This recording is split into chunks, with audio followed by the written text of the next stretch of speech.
സമാനമായ ഒരു വാർത്തയാണ് കാസർഗോഡ് നിന്നുമുള്ളത്. ബേഡകത്ത് ഭർത്തൃ വീട്ടിൽ യുവതി ആത്മഹത്യ ചെയ്ത സംഭവത്തിൽ ഭർത്താവ് അറസ്റ്റിലായി. ബേഡകം സ്വദേശി അസ്കറാണ് അറസ്റ്റിലായത്. ഡിസംബർ 5-നാണ് ഇയാളുടെ ഭാര്യ മുർസീനയെ തൂങ്ങി മരിച്ച നിലയിൽ കാണപ്പെട്ടത്.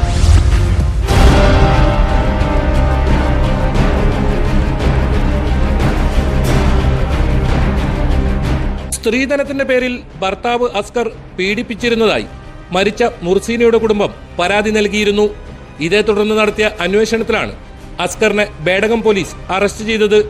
പ്രതിക്കെതിരെ ഗാർഹിക പീഡന വകുപ്പാണ് ചുമത്തിയത്. ഡിസംബർ 5-നാണ് മുർസീനയെ ഭർത്തൃവീട്ടിൽ തൂങ്ങി മരിച്ച നിലയിൽ കണ്ടെത്തിയത്. കിടപ്പുമുറിയിൽ തൂങ്ങി നിൽക്കുന്ന നിലയിലായിരുന്നു മൃതദേഹം. ഇല്ല, എൻ്റെ മോൾ ഒരിക്കലും അത് ചെയ്യൂല, ആത്മഹത്യ ചെയ്യൂല. അവളെ കൊന്നത് തന്നെ ഞങ്ങൾ പോരാ, എല്ലാവർക്കും ഫുള്ള് സപ്പോർട്ട് എല്ലാം ചെയ്തു കൊടുക്കുന്ന അവർക്ക്.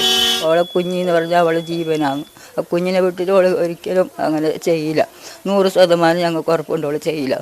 മുർസീനയുടെ മരണം തങ്ങളെ വൈകിയാണ് അറിയിച്ചതെന്നും അതിൽ അസ്വാഭാവികത ഉണ്ടെന്നുമാണ് കുടുംബത്തിന്റെ ആരോപണം. യുവതി നിരന്തരം ഗാർഹിക പീഡനത്തിന് ഇരയായിരുന്നെന്ന് കാഞ്ഞങ്ങാട് ഡിവൈഎസ്പിക്ക് നൽകിയ പരാതിയിൽ പറയുന്നു. 2020-ലായിരുന്നു അസ്കറുമായുള്ള മുർസീനയുടെ വിവാഹം നടന്നത്. ഇവർക്ക് 2 വയസ്സുള്ള മകളുണ്ട്.